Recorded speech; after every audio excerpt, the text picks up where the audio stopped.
Now I'd like to move on to a more serious topic that I don't want to joke about. I just want to give you the facts.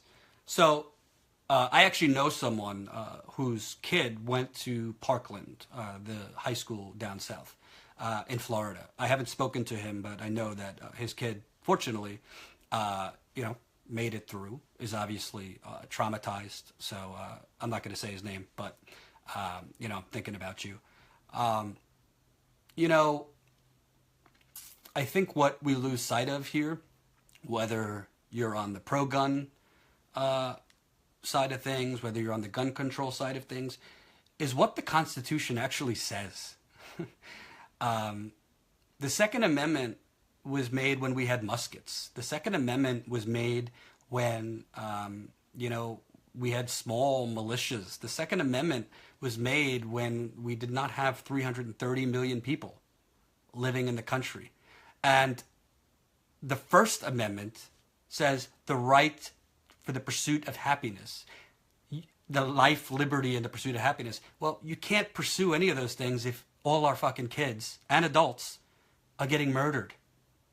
And what's been frustrating about the coverage of this, and I'm going to get to CNN's town hall and Jake Tapper's pitiful performance. What's been frustrating about the coverage, this is not just a school safety issue. So when you're talking about Rick Scott, the Florida governor, who just announced he wants to raise the age from 18 to 21, ban bump stocks, it's a start. The corporate media doesn't want to talk about the fact that he's taken god-awful amounts of money from the NRA. Doesn't want to talk about the fact that he's signed more pro-gun legislation than any other Florida governor. But what's not talked about, okay, so you're going to arm the teachers. So we'll pay the teachers more if they come armed. We won't pay them for school supplies and the things they actually need to educate. We won't pay them based on they are our kids' teachers and deserve to be paid, in my opinion, as much as doctors. We'll pay you more if you come packing. Okay, well, what are you going to do in the case of, when a madman goes on the 22nd floor of a hotel and shoots and kills 58 people? You're going to put armed guards in people's hotel rooms so that they can't go near the window? It's a real question, because 58 people were murdered in Nevada last year. That was covered for 4 or 5 days. You're going to put armed guards in their hotel rooms? Same thing for movie theaters. What about the library? You're going to have the library lady where you check in with the library lady? Arm her? Eventually, first we're going to arm the teachers, and then we're going to do what CVS and all these other places are doing. We'll just get rid of the actual employees and the bodyguards, and we'll automate it. We'll create a machine that has sensors. So if they see somebody with a gun, they'll just start shooting. It'll be a machine that shoots instead of a person. Maybe it will mistake a father bringing his kids lunch by having a gun. Who knows? It's madness. But I want to get to, and I don't want to get I can't have intellectually dishonest conversations anymore with people. These people who say, well, what about the knives? What about this? First of all, that's a bullshit argument. People were sending me an example of a mass stabbing in China that knife attack killed 30-something people. Yeah, it was 8 people on a train track. 8 people armed with knives. Can you imagine if 8 people came with AR-15s and handguns to Marjorie Parkland School? God forbid how many people would have died. So let's not do anything, because theoretically other things can kill you too. Let's not do anything.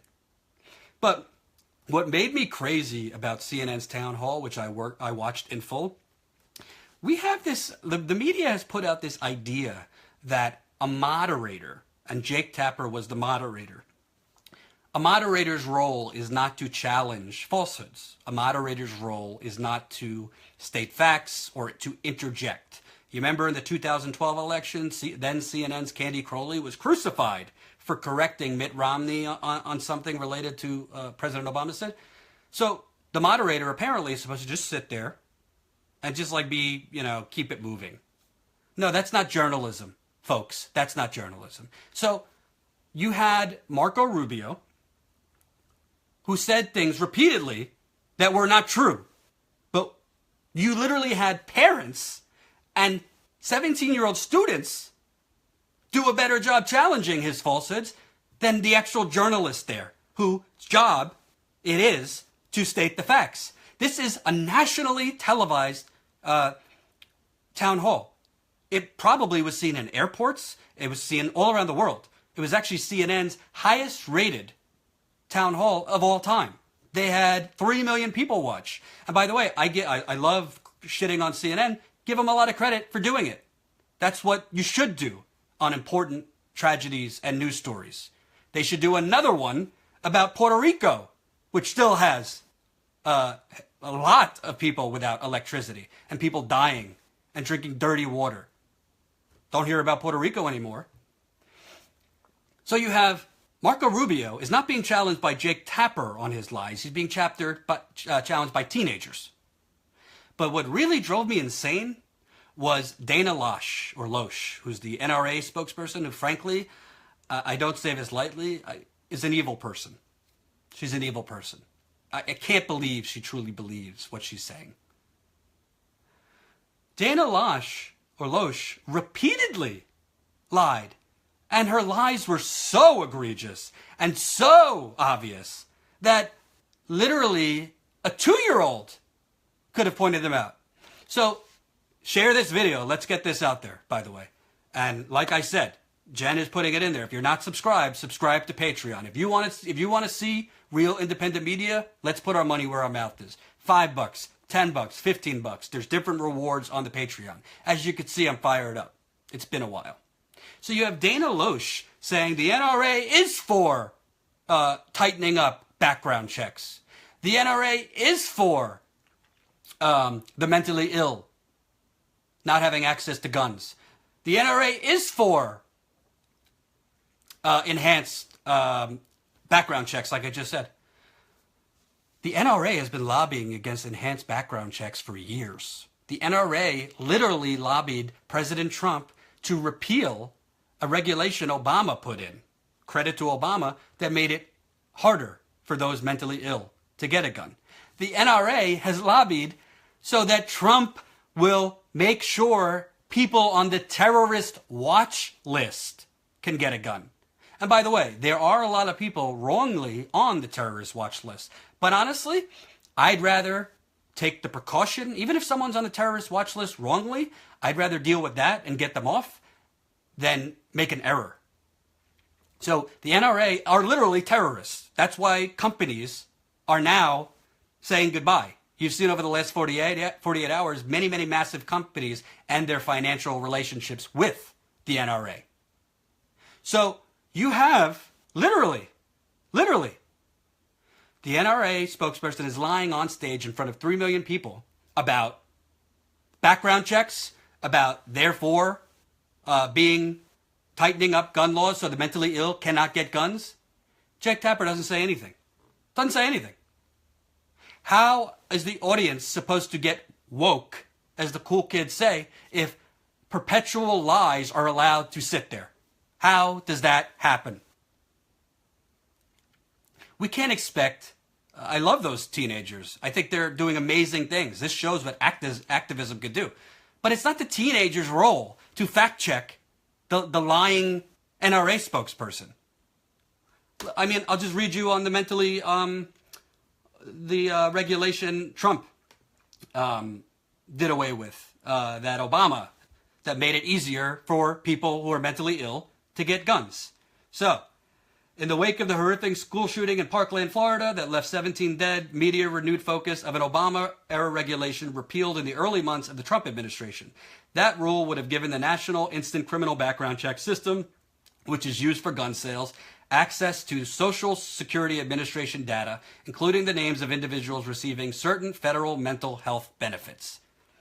As we explained in February of 2017, this rule, which never went into effect before being rescinded, did not change any existing laws regulating who is allowed to purchase guns. It merely would have provided a new way to enforce existing restrictions on gun sales by allowing a transfer of information from one agency to another.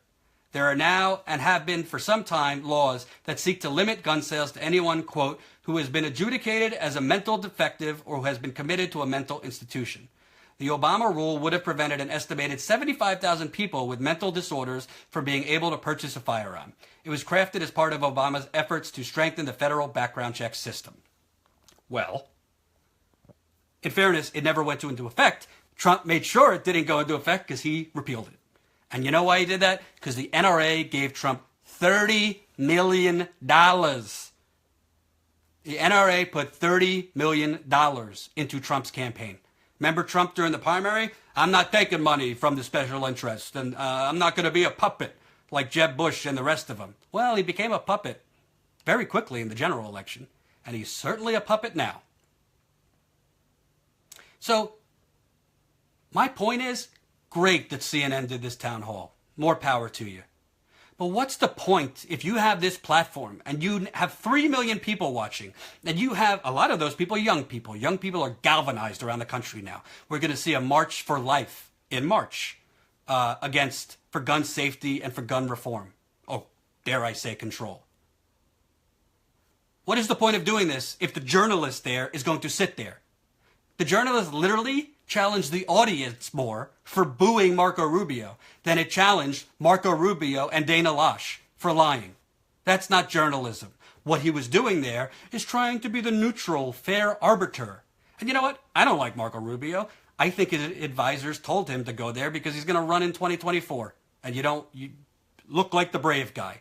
I give him credit for going, but that's also his job to face his constituents. But Jake Tapper, I'm sorry. I don't think he's the worst on CNN, but that was a terrible, terrible performance. CNN might as well have nobody moderate the panel. Just let people show up, and it will be organic. Because that's really what it was. Jake Tapper didn't do anything. And Dana Loesch was allowed to lie.